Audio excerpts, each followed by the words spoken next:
साथियों, कांग्रेस के नेता श्री राहुल गांधी अपने निर्वाचन क्षेत्र में जनसंपर्क के लिए निकले हैं और वहां पर सभाएं कर रहे हैं।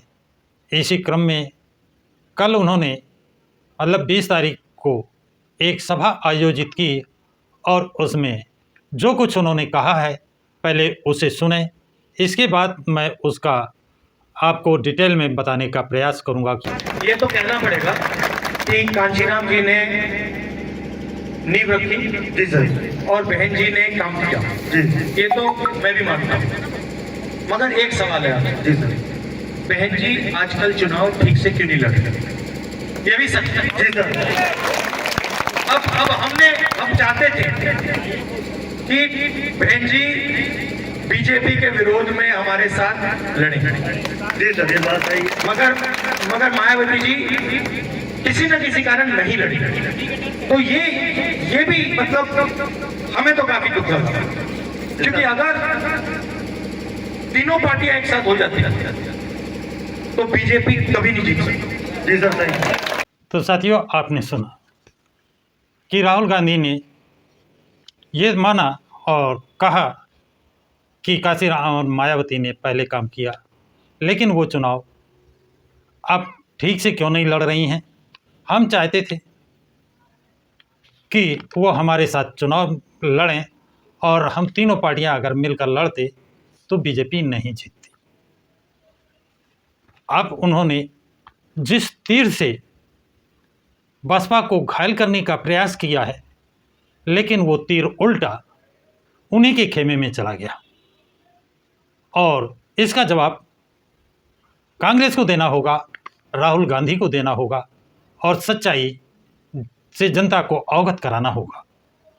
अगर सच्चाई अवगत नहीं कराते हैं तो ये जनता बहुत जागरूक हो गई है, कांग्रेस को सबक सिखा सकती है। अगर कांग्रेस झूठी है और बसपा झूठी है तो बसपा को सबक सिखाएगी।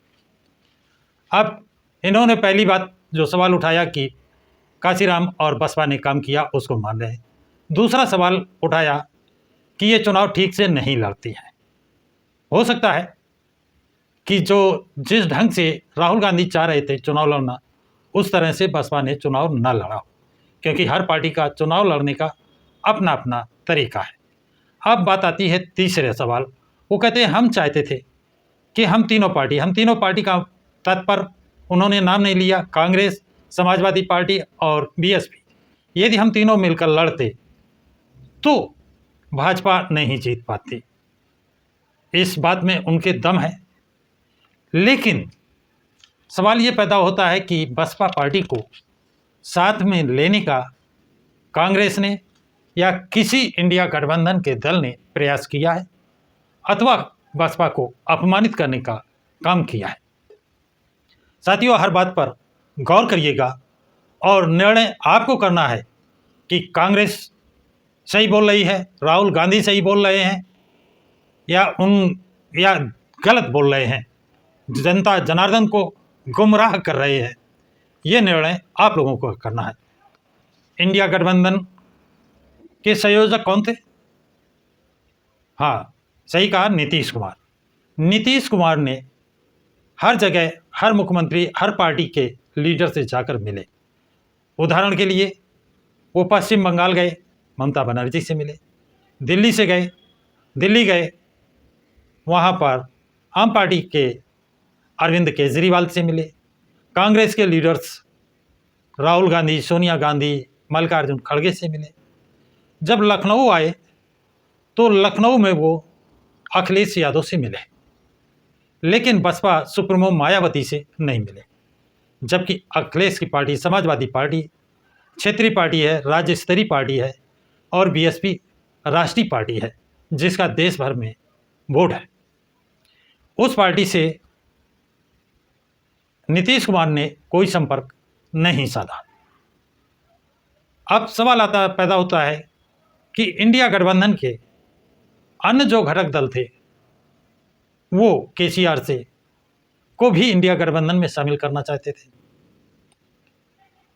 कुछ इंडिया गठबंधन के दल केसीआर से व्यक्तिगत रूप से मिले भी, लेकिन राहुल गांधी नहीं चाहते थे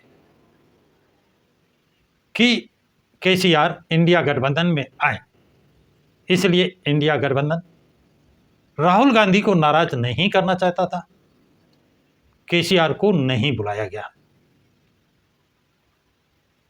इसी तरह क्या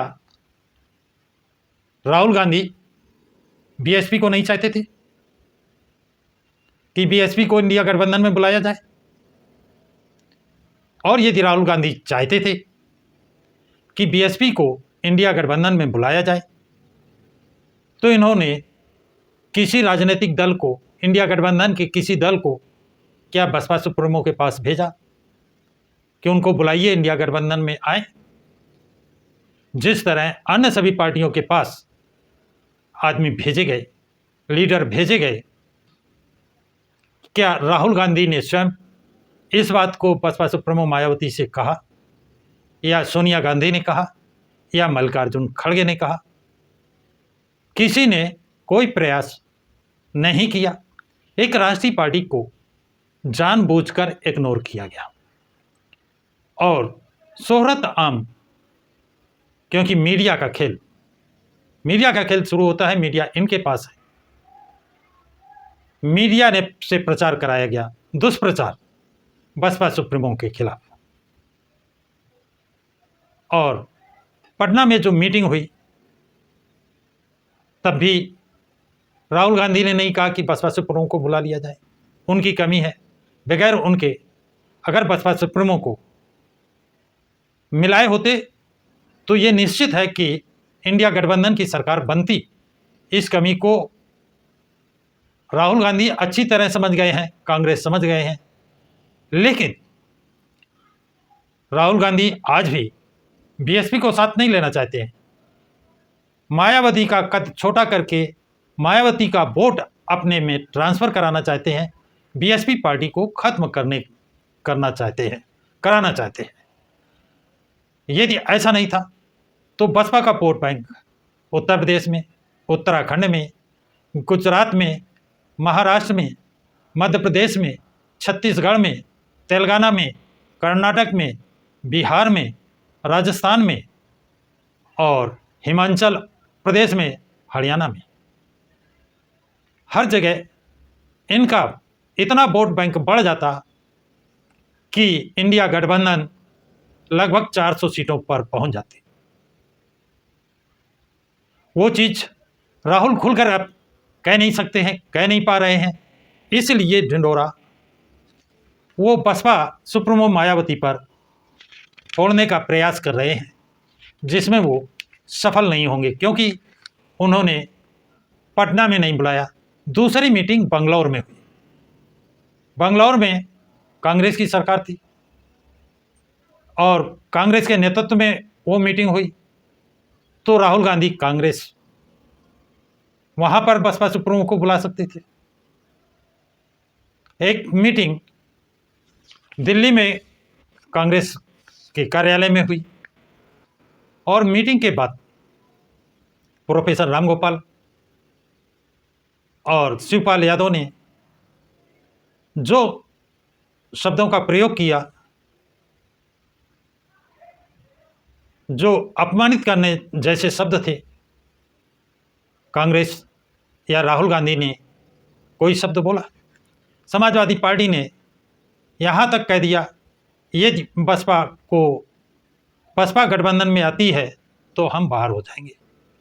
इस पर राहुल गांधी ने क्या समाजवादी पार्टी को या बसपा पार्टी से बात करना उचित समझा? अब सवाल ये पैदा होता है कि राहुल गांधी इंडिया गठबंधन की फूट रोक नहीं पाई। सबसे पहले जो संयोजक बने थे नीतीश कुमार, इंडिया गठबंधन छोड़कर चले गए। ममता बनर्जी ने कांग्रेस को कोई सीट नहीं दी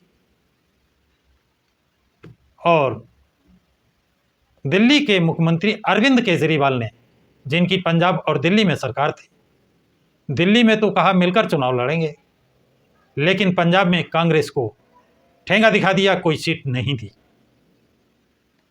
परिणाम स्वरूप इंडिया गठबंधन धराशायी हो गया। जब इंडिया गठबंधन धराशायी हो गया तब इनको बसपा की याद आई कि यदि बसपा को हमने साथ लिया होता तो निश्चित रूप से जीत होती। लेकिन बसपा को साथ नहीं लेना इनको, ये बसपा को बदनाम करके, बसपा का वोट बैंक लेना चाहते हैं, मायावती को बदनाम करके, बसपा सुप्रीमो मायावती को बदनाम करके मायावती का वोट लेना चाहते हैं और बसपा को आगे बढ़ता हुआ कांग्रेस नहीं देखना चाहती है। तो साथियों, अगर वो देखना चाहती है, बसपा को साथ लेना चाहती, तो उनको कई ऐसे अवसर आए जिन अवसरों पर वो बसपा को अपने साथ बुला सकते थे। और इसके बाद बसपा अगर ना जाती, मायावती गठबंधन में ना जाती, तब तो आरोप लगाना उचित प्रतीत होता और बसपा का वोट कांग्रेस की तरफ जाता। लेकिन अब कांग्रेस की सच्चाई खुल गई है, कलई खुल गई है, परतें दर परतें खुलती जा रही हैं।